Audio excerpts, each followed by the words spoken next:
What would you do if you could see the future? If you knew what would be on the next test, you would get a good grade. If you knew the winning lottery numbers, you would become wealthy. Life would be wonderful, but it's not that simple for Ito Arase because Truck-kun always finds a way. Seeing the girl's fate, Ito can't let Truck-kun claim yet another victim. So he does what any reasonable person in this situation would do and hugs her while having the time of his life. But the girl's not grateful and is outraged for some reason. Ito tries to explain that he was trying to save her from Truck-kun's wrath, but she doesn't believe it and slaps him and walks away. But Ito's just grateful she's safe while watching the car from his vision speed past him. Ito gained this power after surviving a deadly accident, and he's still caught up with the situation because grabbing the girl like that was truly an accident. But he knows he made the right decision and just wants to freely see into the future instead of randomly seeing visions right before a tragedy. All this makes Ito contemplate being Truck-kun's next victim, but his adoptive parent, Kuchi Ayako, tells him to get his mind out of the gutter and help her find a man. Ito doesn't want to help her expand her dating search to high school students, but Ayako calls him a fool because they are prime targets. A typical high school boy would be excited to live alone with Ayako, who has substantial assets, but it's not fun when she's always complaining about her struggles. Regardless, Ayako tells Ito to pick up his new school uniform, and he's annoyed she didn't tell him earlier. Ayako claims it's because she wanted him to get used to the town, but she actually just forgot. After today's incident, Ito doesn't want to go out because the visions he sees are always of a bad future, and he has to prevent it because he knows he will regret it someday. Ito only wishes for an uneventful day, but he suddenly sees a vision of two kids chasing each other who bump into Ito, causing their action figure to drop off the bridge, and Ito is blamed for it. But avoiding this situation is light work for Ito, and he evades their approach and thinks it's over. But the action figure still falls into the river below, and the kids are panicking. Suddenly, a girl spawns in to save the day and immediately takes her shoes off and dives into the river while Ito is in awe of her massive balls. Ito assumes she'll be fine because what sane person dives off a bridge and not know how to swim, but unholy music starts playing and the girl emerges only seen not able to swim. Ito can't believe it and jumps in to save her and eventually pulls her out of the water. He thought he was going to be eliminated, but when the boys ask if the girl is okay, she's smiling even though she was just drowning and presents the action figure. They're about to leave, but the girl turns around and thanks Ito for his help. But Ito's unable to respond because the girl's shirt is see-through now and she tells him to look away. She tries to justify it, claiming that she doesn't normally wear such flashy underwear, but that's all she had. Ito's just thankful for the view, but the girl then accuses him of setting the kids up to drop their action figure in the river to see her body, and while Ito's trying to deny it, the girl sneezes. So Ito puts his jacket over her and quickly runs away. The girl starts to feel bad for accusing him after he helped her so much, but she can't stop thinking about how Ito reminds her of her brother and hopes to meet him again. Top 10 most subtle manga foreshadowing moments. At home, Ayako's concerned how Ito got soaked getting his uniform, and Ito considers getting an exorcism after what he went through today and hopes school tomorrow won't be nearly as eventful. The scene shifts to school, where the girl who Ito saved via hug wants to slap him again. Her name is Yuri, and the girl from the bridge, whose name is Nanami, appears and asks why she's upset. Yuri explains how she was harassed and brazenly hugged in broad daylight, and Nanami thinks this is unforgivable and promises to hunt him down. Suddenly, their teacher, Kirihara-sensei, appears and introduces a transfer student, and as he comes in, Yuri locks eyes with him because the transfer student is none other than Ito. Yuri stands up in shock, and Ito can't believe he's in the same class as her. The teacher asks if Yuri knows him, but she just calls him a pervert and says she doesn't. Luckily for Ito, Kirihara-sensei believes she's the main character of this romance manga and says she smells a romantic comedy. Ito has a suspicion that Kirihara-sensei isn't normal because she mentioned how his transfer at this time is straight out of a romantic comedy when they met before class. So to properly develop the plot, she decides to change everyone's seats and seats Ito and Yuri next to each other. Ito's annoyed, but Yuri's hatred for Ito runs deep as she's intensely glaring at him. Considering her incredible figure, any boy would be lucky to sit next to her, but not Ito, and he decides to ask her about her glaring, but she's outraged by him speaking to her after what happened. Ito explains that it was really a misunderstanding, but Yuri doesn't believe a misunderstanding would involve grabbing her in such a position because that's the dream of every boy in this classroom. But there's no convincing Yuri since Ito can't say he can see the future, and he accepts his fate of being hated on the first day of school because, after all, he's used to being alone. After Yuri walks away, the boy in front of Ito, Sasaoka Sosuke, asks if he did something weird to make Yuri act like that. He continues by explaining how Yuri is a goddess of this high school, and her cool but horrible personality made her famous. But since Ito can't explain his real situation, he says that he tripped and accidentally hugged her, and Sasaoka now understands Yuri's reaction. Suddenly, someone approaches them, and it's Nanami, the girl who jumped off the bridge. Sasaoka can't believe he's in her presence because she's one of the school's top beauties, and he eagerly asks if she wants to talk to him, but she doesn't. Such is the fate of a side character. She instead thanks Ito for his help yesterday, and while Sasaoka's panicking about how Ito knows all the school's beauties, Nanami loudly announces that while Ito might have seen her slightly erotic underwear, they are not in a relationship. While Sasaoka is busy making this information public knowledge, Yuri approaches them and is truly disappointed that Ito saw Nanami's underwear, confirming that he's a pervert. This leaves him with a fate worse than death, being unable to talk to women, which is something the average viewer of this channel can relate to. As the girls walk away, Ito can't believe this misunderstanding hasn't been cleared yet and starts walking home with Sasaoka. Even after enduring the teacher's shenanigans, Sasaoka's still impressed that Ito knows two of the school's top beauties. But Ito just wants to clear up the misunderstanding with Yuri, and Sasaoka suggests just apologizing. But Ito knows better because women are immune to complex reasoning. Suddenly, Ito gets a vision of himself soaked in a rice field and has no idea how he ended up wetter than Nanami. So Ito decides to change their route home. Meanwhile, Ito's still living rent-free in Yuri's head as she complains to Nanami, but Nanami points out that he actually saved her from drowning yesterday. But Yuri believes Ito only saved her to see her underwear. Typical. They soon reach the road where Yuri was hugged by Ito, and she recalls that Ito said he was trying to save her from an accident with a yellow car. Hearing this makes Nanami remember her dad mentioning how a flashy yellow sports car crashed into a utility pole yesterday because it was driving too fast. Yuri can't believe what she's hearing and thinks maybe Ito was actually telling the truth back then and considers what might have happened if Ito wasn't there to pull her away. Suddenly, Yuri hears Ito's name and turns around to find him and Sasaoka walking, and they're shocked to see each other. Sasaoka immediately seizes the opportunity and suggests they go get tea together and says Ito will pay for it. Ito tries to stop it, but Nanami agrees, and Yuri demands that he treat them to something sweet. At the cafe, Yuri and Ito are facing off, but Ito doesn't want to be there and tries to avoid eye contact. Sasaoka tells him that this is his chance to apologize to her, but he's hesitant, and not because he thinks Yuri will get mad again, but because Ayako is here watching them and scouting her new boyfriend. Ayako runs this cafe by herself, and it just happens to be on the first floor of the house they live in. So Ito simply closes his eyes and accepts his fate. But as Nanami eats her parfait, she makes a cute expression no man can resist. But Ito does because he's busy strategizing his next move to salvage this situation. Yuri apparently interpreted this as Ito staring at Nanami's melons and calls him a pervert. He tries to deny it, but Yuri doesn't allow it.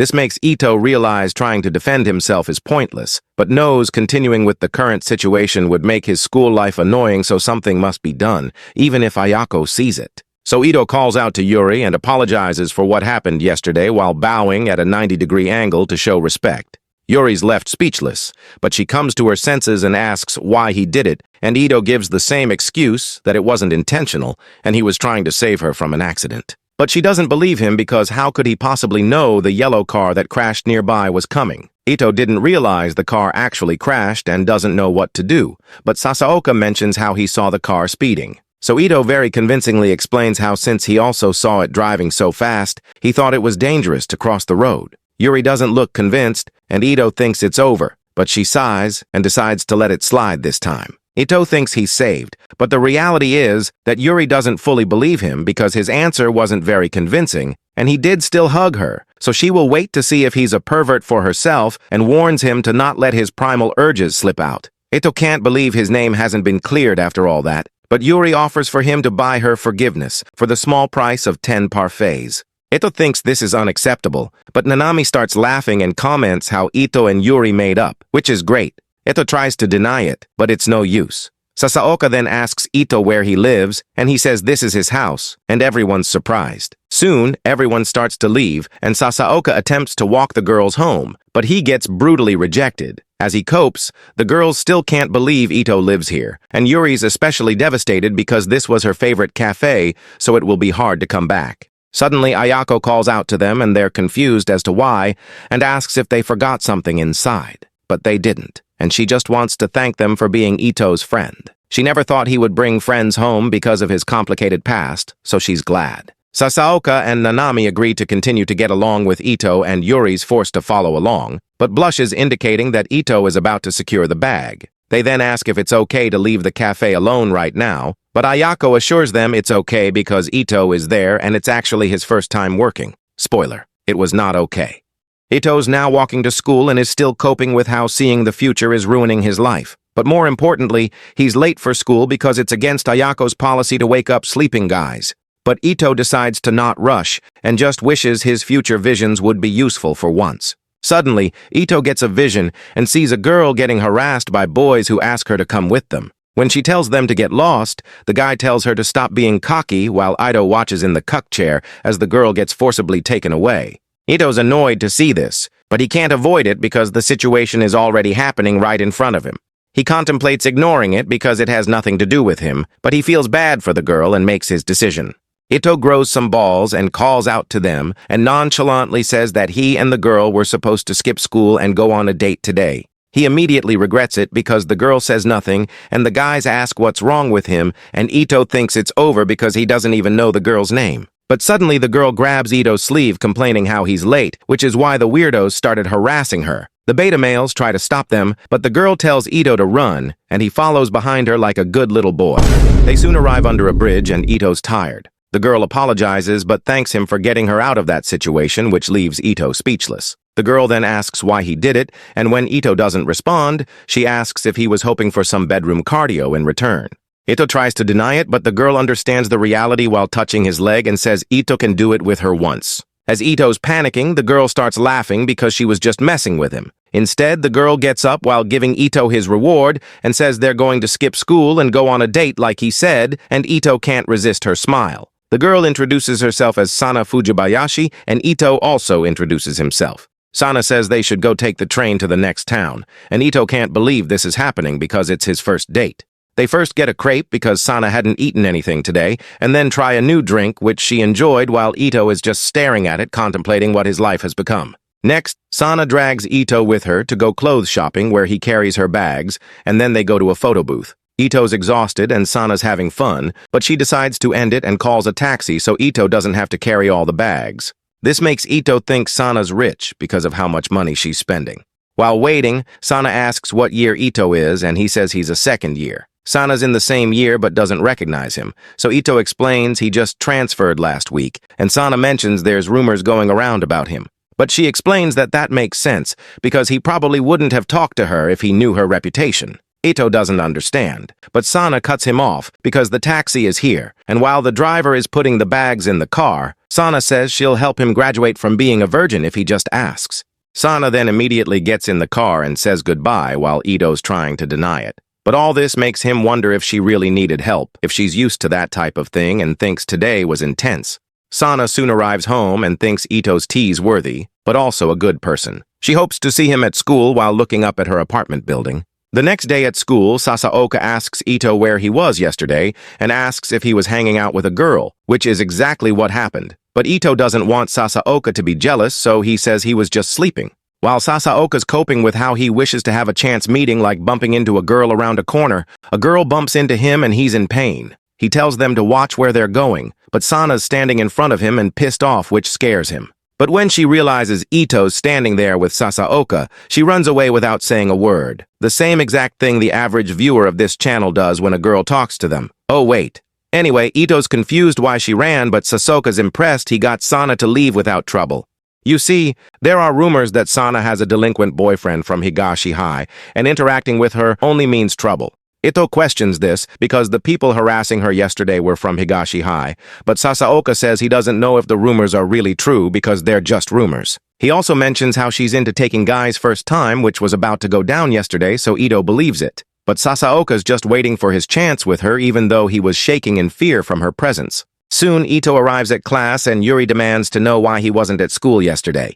Ito claims he wasn't feeling well, but Yuri doesn't believe his perfectly reasonable excuse. So Ito asks why she's so interested in him, and she says it's not like that, and him being absent made it harder for her yesterday. Ito's confused and Yuri explains it's because of committee work. She was forced to do all the health committee work alone, and when Ito interjects saying he never agreed to do that, Yuri explains that after she volunteered for the girls, the teacher gave the boy position to Ito for the plot. It was hard because she had to restock hygiene supplies in the school by herself, so Ito will do all the work today as punishment. Ito doesn't have a choice and agrees, but Yuri says she arranged a special task for him in the nurse's office. His task is to watch the nurse's office until the nurse comes back from an errand, and Ito's annoyed at her because Yuri purposely volunteered for this job to make his life harder. So Ito's stuck in the nurse's office and asks himself if this is really necessary because no one's coming. Suddenly he gets a vision of a girl collapsed on the ground with an injured leg from playing basketball. Ito immediately gets up sweating, and then a girl similar to the one in his vision walks into the nurse's office. She's confused why Ito's here, but doesn't need the nurse, because she only needs sports tape because they ran out, and asks if Ito can let the nurse know when she returns. But Ito just gives her a roll, and the girl immediately takes her dogs out and starts wrapping her foot. Ito notices that she's struggling and finds it painful to watch, so he offers to help, and she accepts. So the girl presents her foot to Ito, and he instantly regrets it because he now has to touch the foot of a real girl. Some pay thousands for this, but Ito does it for free and soon finishes wrapping her foot perfectly. The girl thanks Ito for his help and explains that her name is Takimoto Sukiya and that she sprained her ankle from basketball practice. She also knows Ito's the new transfer student and tells him to be casual since they're the same age. They then formally handshake and Takimoto says goodbye and heads back to practice. Ito's still in shock from touching her foot raw, but is now bored and wonders if Takimoto's the same girl from his vision and if he should have stopped her from going back to practice. Suddenly, the nurse returns and Ito immediately heads to the basketball court because he's worried about Takimoto's leg. But she seems to be perfectly fine, which makes Ito recall how her left leg was injured, but his vision showed her hurting her right leg, which might mean something. Right as Ito's about to leave, a girl starts panicking and Takimoto is seen on the floor holding her leg in pain. At this moment, Ito realizes Takimoto is the same girl from his vision and regrets not stopping her earlier. He feels bad, so he approaches her and Takimoto asks him what's wrong as if she's perfectly fine. Ito didn't expect that, but mentions how she fell pretty hard and asks if her foot's okay. As she's explaining that it's fine, a girl watching them has a profound realization and tells Takimoto to go to the nurse even though she thinks she's fine. But since she also sprained her other ankle, the girl points to Ito and kindly asks him to take Takimoto to the nurse's office on his back. If only real girls were capable of being a wingman like this. When Ito questions it, she explains that since everyone else here is a girl, he's their only option. He also rushed here to see if Takimoto was okay and is on the health committee, so he's the perfect man for the job. So Ito's stuck carrying Takimoto through the halls, making the other girls jealous. Takimoto suggests Ito put her down because she can walk while addressing herself in third person like a true incel, but Ito declines because she might hurt her leg more. He also apologizes for suddenly barging into their club activity, but Takimoto says he did nothing wrong and comments how he must hate doing this because she isn't feminine at all. All the boys treat her like a fellow boy. But Ito says he doesn't hate it and sees Takimoto as a usual girl, and she's touched by this. He continues by saying that he's carrying a girl right now, making her at ease. Takimoto also asks why Ito was in the sports hall, and he says he was worried about her foot. But Takimoto points out that this is strange because they just met today, and he rushed over to her right as she fell, as if he knew it would happen. She then asks if Ito can see the future.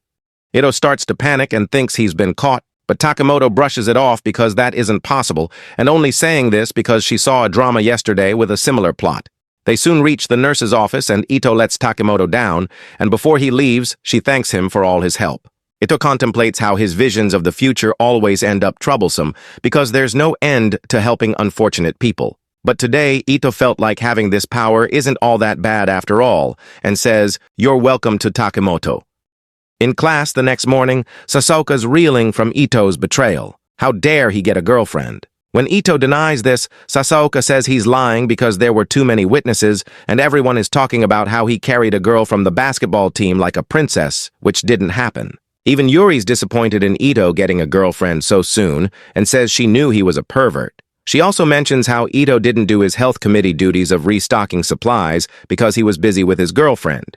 Ito's annoyed by this and asks why Yuri's in such a bad mood. When she doesn't respond, Sasaoka suggests she's jealous of Ito having a girlfriend. But Yuri explains that she's just annoyed that he skipped his duties to flirt with a girl and claims she doesn't care who he goes out with while blushing, indicating the opposite is true. But Yuri tells Ito that he must come to the health committee meeting during lunch today to prepare for the event next week. Ito doesn't know what she's talking about, and Sasaoka reveals that the school will go mountain climbing next week. How educational. Fast forward a week, Ito's on the mountain hiking trip and he's unhappy. Sasaoka's confused, but this is because Nanami and Yuri are in their group and Yuri's busy complaining how Ito and Sasaoka are walking so slowly. Nanami offers to let them rest, which makes Ito and Sasaoka blush, but Yuri just tells them to walk faster. But Ito's problem isn't with Yuri this time. It's because of Sana, who's been separated from her group. Before the trip, the teacher asked if Ito knew her, and when he said yes, she said she smelled a love comedy from them. She explains that Sana tends to isolate herself from her classmates and wants Ito to bring her into their group so they can make youthful memories together, wink wink. Ito thinks this is impossible since she's from a different class, but the teacher forced him to accept. Since Sana has already drifted away from her group, Nanami gets worried about her being alone. But Yuri says she's fine, and maybe she just likes being alone. But Nanami finds this unacceptable, and Yuri's now convinced, which makes Ito think Yuri's obsessed with Nanami. But that's not important right now, so Ito suggests they try and include Sana in their group. Yuri thinks this is a horrible idea, but Nanami likes it and goes to talk to her before Yuri can stop her. Ito's impressed with Nanami's actions since he doesn't have to do anything, but he's worried what will happen if Sana refuses. Ito expects Sana to refuse based on her personality, but she approaches Ito, telling him to take care of her, meaning Nanami somehow convinced her to join. But Sana joining created an awkward mood because Sana is staying close to Ito instead of talking to the girls. It gets worse when Sana starts complaining that her legs are numb and regrets coming. So Nanami suggests they chat to distract themselves from the tiring climb, but Sana ignores it and tells them to stop acting so concerned about her. This makes Yuri angry, and she says that Sana shouldn't behave like this because Nanami took the time to let her join the group. But Sana points out she never asked to join, and Ito realizes the mood is only getting worse. So he tells them to stop, and they each respond by asking Ito whose side they're on. When Ito says he's on no one's side, Yuri warns him to be careful because Sana is well known for toying with guys, and he will be thrown away when he stops being entertaining. Sana is hurt by this and runs away, and Ito calls after her, but she doesn't come back. Nanami wants to chase after her, but Yuri says not to because she's from a different class. But Nanami can't accept that because Yuri said too many harsh things to Sana before. This is the first time Ito's seen Nanami so angry, and he decides to chase after her himself. Ito eventually finds her sitting beside a tree, and while he doesn't want to do it, his teacher entrusted this to him, and he will be blamed if he doesn't fix the situation. So he sits next to Sana, claiming he hurt his foot, and Sana doesn't question it. Ito knows it will be hard to fix this situation and doesn't know what to do, but suddenly Sana asks if Ito despises her. But Ito says he doesn't, because what Yuri said about her is consistent with Sana's delinquent appearance, which makes her mad. But Ito saves it by saying that since he talked with her before, he thinks it's all just a wild rumor because she seemed really annoyed to be flirted with in his previous vision. Ito doesn't care if Sana toys with guys and tells her to live her life how she wants to. Ito's principle is to not care about other people's opinions, and this allows him to live life without worrying about such things like rumors. Sana mentions how Ito is acting weird now instead of his typical clever self, but Ito explains he's not good at this type of thing. Sana suggests they rejoin the group, but since they're alone right now, Sana suggests they have some fun while taking off her jacket. Ito wasn't expecting this, but Sana says she's just kidding and mentions how Ito's still a virgin just like you. They start heading back to the group and all seems to be going well except when they return. Sasaoka's panicking because Nanami has gone missing. This is the end of Chapter 7 of the manga titled, I Can Now See a Few Minutes into the Future, but I Still Can't Understand a Woman's Heart. Subscribe for more videos. Thank you for watching and see you next time.